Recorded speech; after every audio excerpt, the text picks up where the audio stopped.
Hi friends, இதுதான் நீங்கள் மினிசிமி சேனலில் ஃபஸ்ட் டைம் விசிட் பண்ணால் மறந்துடாமல் நம்ம சேனலை சப்ஸ்கிரைப் பண்ண ஃப்ரெண்ட்ஸ். நம்ம இன்னைக்கு இந்த வீடியோவில் எதை பற்றி பார்க்க போகிறோம் அப்படின்னா CMA இன்டர்மீடியட்டில் குரூப் 2ல் CFM வந்து இன்னைக்கு எக்ஸாம் நடந்துச்சு.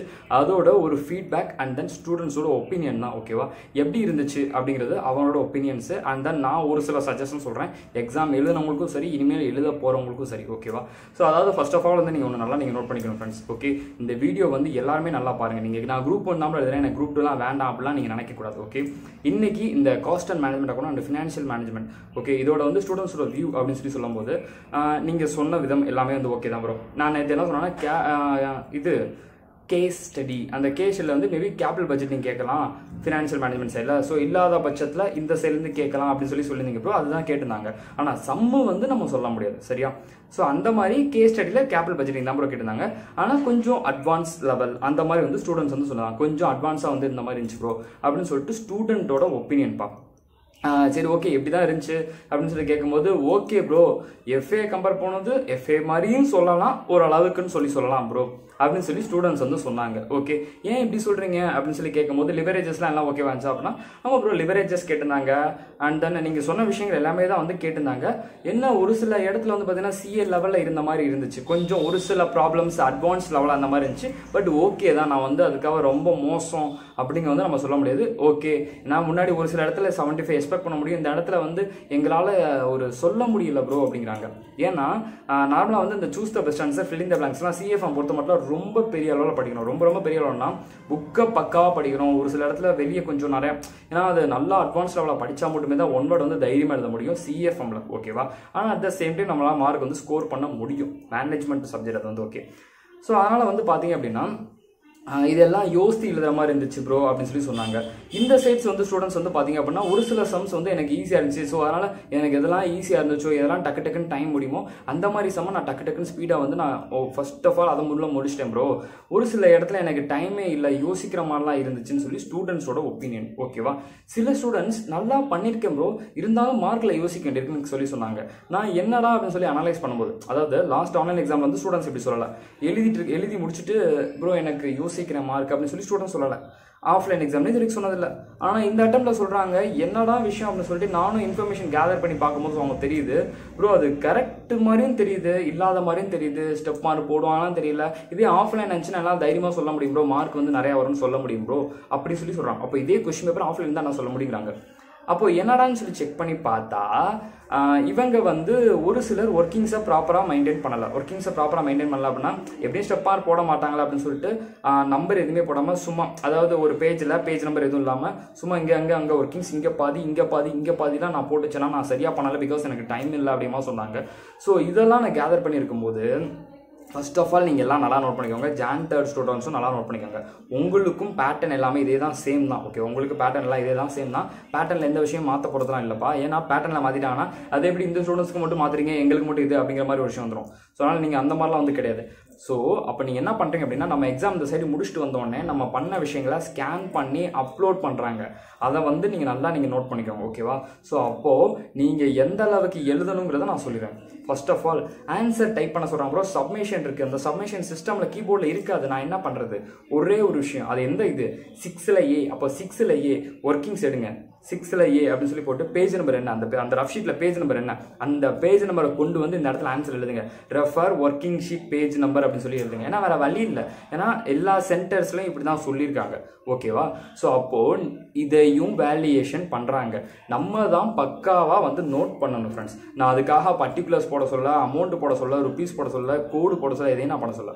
6ல் A இதோட ஒர்க்கிங்ஸு NPV, நெட் ப்ரெசன்ட் வேல்யூ இல்லைனா KO, இந்த மாதிரி வந்து உங்களை ஃபார்முலா போடுங்க, அதுக்கு மார்க் வர சான்சஸ் இருக்குது. ஸோ அதனால் அந்த மாதிரி விஷயங்களை நீங்கள் பண்ணுங்கன்னு தான் நான் சொல்கிறேன், சரியா? ஏன்னா முன்னாடி அப்படி தெரியாது, இப்போ ஸ்கேன் பண்ணி அவங்க அனுப்புகிறாங்க யார், அந்த சென்டர்ஸ்.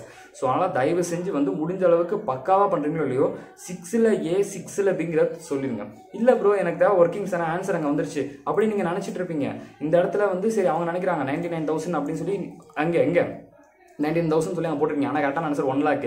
ஏன் இந்த பையன் தப்பா பண்ணிக்க ஒர்க்கிங்ஸ் பாரு அப்படின்னு சொல்லி பார்க்கும்போது ஒர்க்கிங்ஸே தேடுறாங்க, முடியல. சரி எதுக்கு மார்க் போடாம விட்டுரு. ஸோ அப்போ நம்மளே கிடைக்க வேண்டியதை நம்ம வந்து ட்ராப் பண்ணிடுறோம். ஸோ அதனால் தயவு செஞ்சு அந்த தப்பை வந்து பண்ணாதீங்க. ஸோ அப்போ ஸ்டூடெண்ட்ஸ் யோசிக்கிற வந்து ஸ்டெப் மார்க் கிடைக்குமா கிடைக்காதா, ஆன்லைன் எக்ஸாம் போடுவாங்களா போட மாட்டாங்களா, எனக்கு வேறு ஆன்சர் வந்துருக்குன்னு சொல்லி நினைக்கிறாங்க. இதுதான். ஸோ அதனால் தயவு செஞ்சு எல்லா ஸ்டூடெண்ட் சொல்கிறேன், நீங்கள் நல்லா படிக்கிங்கிற ஒரு கான்ஃபிடன்ட் லெவலில் சொல்லிட்டீங்க என்கிட்ட. ஆனால் இது ஆஃப்லைன் இருந்துச்சுன்னா எனக்கு நல்லா இருக்கணும் அப்படின்னு சொல்லி சொல்கிறீங்க. ஸ்டெப்பை நல்லா பண்ணாலே நீங்கள் தைரியமாக வந்து வெளியே வந்துடலாம். சரியா?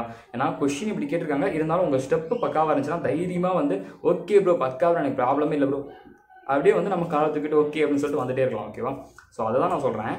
எக்ஸாம் அப்படிங்கும்போது ஓகேவா தான் உங்களுக்கு இருந்துச்சு. ரொம்ப அதுக்காக ஓகே ப்ரோ ஒவ்வொரு பக்கம் ஒரு மாதிரி வேரியன்ஸ் இங்கிட்டு இருந்துச்சு. சேல்ஸ் பட்ஜெட் கேட்டிருந்தாங்க, இங்கிட்ட எல்லாம் அங்கங்கே இருந்த மாதிரி இருந்துச்சு. முன்னாடி இருந்த ஃபார்மேட் இதுக்கு முன்னாடி 10 attemptsல இருந்த ஃபார்மேட்ஸை இங்கே எக்ஸ்பெக்ட் பண்ண முடியாது ப்ரோ, அந்த மாதிரி இருக்குது. ஏன்னா ஓபிஎம் நல்லா இருந்துச்சு, இது கொஞ்சம் டல் அடிக்குது.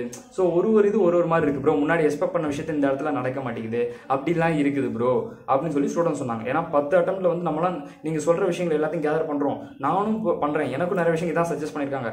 ஆனால் நம்ம எக்ஸ்பெக்ட் பண்ணுற விஷயங்கள் அங்கே இருக்க மாட்டேங்குது ப்ரோ அப்படின்னு சொல்லி ஸ்டூடெண்ட்ஸோட ஒப்பீனியன். ஏன்னா நம்ம பண்ணுற விஷயங்கள் கரெக்ட் தான், நம்ம போறவே சரி ப்ரோ, ஆனா அவங்க இந்த வாட்டி இதுவரைக்கும் இல்லாத விஷயங்களை பண்ணும்போது தான் நமக்கு என்னலாது அப்படிங்கிற மாதிரி ஆயிடுது ப்ரோ அப்படின்னு சொல்லி ஸ்டூடெண்ட்ஸ் வந்து சொல்லியிருந்தாங்க. சரிம்மா நல்லா பண்ணிக்கலாம், எஸ் நல்லா பண்ண ப்ரோ, லிவரேஜ் எல்லாம் செம்மையா பண்ண, கரெக்ட் ஆன்சர் வந்துச்சு, அப்புறம் ஏன் பயப்படுறீங்க, இருந்தாலும் தப்பாயிரும்னு நினைக்கிறேன் ப்ரோ அப்படின்னா. ஸோ அதனால் ஒர்க்கிங்ஸை நீங்கள் நல்லா படிங்கன்னா இந்த விஷயங்கள் பயப்பட வேண்டாம். நீங்கள் ஜான் எக்ஸாம் எழுதினாலும் இந்த மாதிரி விஷயங்களை நீங்கள் நோட் பண்ணிக்கோங்க. ஓகேவா? ஸ்டூடெண்ட்ஸோட ஃபீட்பேக் எனக்கு வந்து மார்க் வந்து ரஃப் ஷீட்டுக்கு போடுவாங்களா இல்லைங்கிறது தான் ப்ரோ எனக்கு பயம், மிச்சப்படி நான்லாம் பாஸ் ஆயிடுவேன் ப்ரோ, அதெல்லாம் வந்து ஒன்றும் இல்லை ப்ரோ அப்படின்னு சொல்லி ஸ்டூடெண்ட்ஸ் வந்து சொல்லியிருக்காங்க. அவங்க எல்லாமே ஓகே தான் ப்ரோ, எனக்கு பிரச்சனை வந்து இல்லை. ஒர்க்கிங் எல்லா இடத்துலையும் 1 word வந்து டக்குன்னு நேற்று லா எக்ஸாம் எனக்கு ஸ்பீடாக 10 நிமிஷத்தில் முடிச்சிட்டேன். இன்னைக்கு அந்த 1 word இன்றைக்கி அந்த 1 wordக்கு எனக்கு கொஞ்சம் டைமிங் எடுத்துச்சு. ஸோ அவ்வளோதான் ப்ரோ, மிச்சப்படி நீங்கள் சொன்ன சாப்டர்லாம் பார்த்தோம், அதாவது வருது. ஆனால் அது வந்து சம் அப்படின்னு சொல்லி பார்க்கும்போது நீங்கள் சாப்டர் சொல்வீங்க. ஓகேவா? சம்ம நான் சொல்ல மாட்டேன், நான் கேபிட்டல் பட்ஜெட்டிங் பாருங்கன்னு சொல்லுவேன். அந்த சம்மில் பெரிய விதமாக கேட்டுறான் ப்ரோ, அது அந்த இடத்துல எனக்கு கொஞ்சம் டல் அடிச்சிச்சு அப்படின்னு சொல்லி ஸ்டூடெண்ட்ஸ் வந்து சொன்னாங்க. ஏன்னா எப்படி இருக்குன்னு தெரியாதுல்ல, ரொம்ப பெருசாக கேட்கும்போது எப்படி இருக்கும் என்னங்கிறது நம்ம தெரியல ப்ரோ அப்படின்னு சொல்லி வந்து சொல்லியிருந்தாங்க. ஓவர் வந்து எனக்கு ஓகே ப்ரோ, அவ்வளோதான். இந்த ஒர்க்கிங்ஸ் மட்டும் ஏதாவது சொல்லுங்க ப்ரோ அப்படின்னாங்க. இதான் நான் சொல்லியிருக்கேன். அதனால் தயவு செஞ்சு வந்து இந்த போத் குரூப் எழுதின ஸ்டூடெண்ட்ஸ் இருந்தாலும் சரி, சிங்கிள் குரூப் எழுதின ஸ்டூடெண்ட்ஸ் இருந்தாலும் சரி, அந்த எனக்கு 2 தான் ஓகேவா தான் எழுதியிருக்கேன், எப்படியும் 40 தான் வரும் அப்படின்னு நீங்கள் நினச்சிங்க 2 சதவீதம் படிக்காம விட்டுறாதீங்க. அந்த 2 படிங்க. ஏன்னா 2 போச்சுன்னா மிச்சம் 2 போச்சு அப்படிங்கிற அர்த்தம் இல்லை. 2 போகல, இன்னும் 45 வருது, இல்லைனா 50 வருது, மிச்சம் 2 சதவீதம் இன்க்ரீஸ் பண்ணிட்டு ஈஸியாக அக்ரிகேட் வாங்கிட்டு போயிட்டே இருக்கலாமே அப்படி நினைங்க. 2ல் லோ ஆயிடுச்சுன்னு சொல்லிட்டு மிச்சம் 2மே இப்படி தான் வரும்னு சொல்லி நீங்கள் நினைக்காதீங்க. ஓகேவா? இன்னைக்கு பாஸ்ட் முடிஞ்சு போச்சு. இன்னைக்கு 5 மணி அவ்வளோதான், 3 மணி தான். 3 மணிக்கு அப்புறம் அதை பற்றி பேசவே கூடாது. ஓகே, 3 o'clock தான். 3 o'clock அப்புறம் இதை பற்றி பேசக்கூடாது. பார்த்தோமா, ரிவ்யூ பார்த்தோமா, முடிஞ்சு போச்சு. That's all. ஓகேவா? ஸோ அந்த மாதிரி வந்து இருங்க.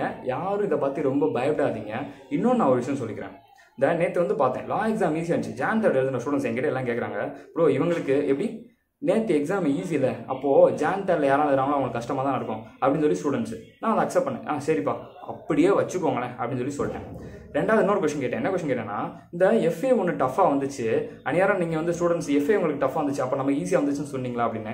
இல்லை ப்ரோ அதை விட டஃபாக இருந்துச்சு. என்கிட்ட எல்லாம் சொன்னாங்க, அவங்களுக்கே டஃபாக கேட்டால் நமக்கு ரொம்ப டஃபாக கேட்பாங்க ஸ்டூடெண்ட்ஸ். அவங்களோட ஃபீட்பேக்ஸ் வந்து பார்த்தீங்கன்னா, அப்போது நெகட்டிவ் திங்கிங்ஸ் தான், வேறு ஒன்றுமே கிடையாது. அவனுக்கு ஈஸியாக கேட்டால் எனக்கு டஃபாக கேட்டான், அவனுக்கு டஃபாக கேட்டால் எனக்கு அதை விட டஃபாக கேட்பான். ஏன்? அப்போது கான்செப்ட் படி பார்த்தா அவனுக்கு டஃபாக கேட்டால் ஈஸியாக கேட்கணும், அப்படி தானே வரணும். இந்த திங்கிங் படி பார்த்தா அப்படி தானே வரணும். அப்போ நம்ம திங்கிங் தான் ஃப்ரெண்ட்ஸ், வேறு ஒன்றுமே இல்லை. சரியா? நம்ம திங்கிங் கரெக்டாக பண்ணிட்டோம், எல்லாமே ஓவர் தான். இந்த ஆன்சர் ஷீட் இதெல்லாம் பற்றிலாம் திங்க் பண்ணாதீங்க. நல்லா ஃபோக்கஸ் பண்ணியிருக்கீங்க, நல்ல நிலமையில பண்ணியிருக்கீங்க. இதெல்லாம் வச்சு நீங்களாம் யோசிக்காதீங்க. இன்னும் 2 இருக்குல்ல, அதை ஃபோக்கஸ் பண்ணிட்டு அப்படியே போயிடலாம். சரியா? All the best. முடிஞ்சிடும். ஓகே, அவ்வளோதான். Over bro. எதுவும் ரிவ்யூஸ்க்கு ஸ்டார்ஸ் எதுவும் உண்டா அப்படின்னா, ரிவ்யூ ஸ்டார்ஸ் வந்து என்ன சொல்லும்போது ஓகேன்னு சொல்லியிருக்காங்க.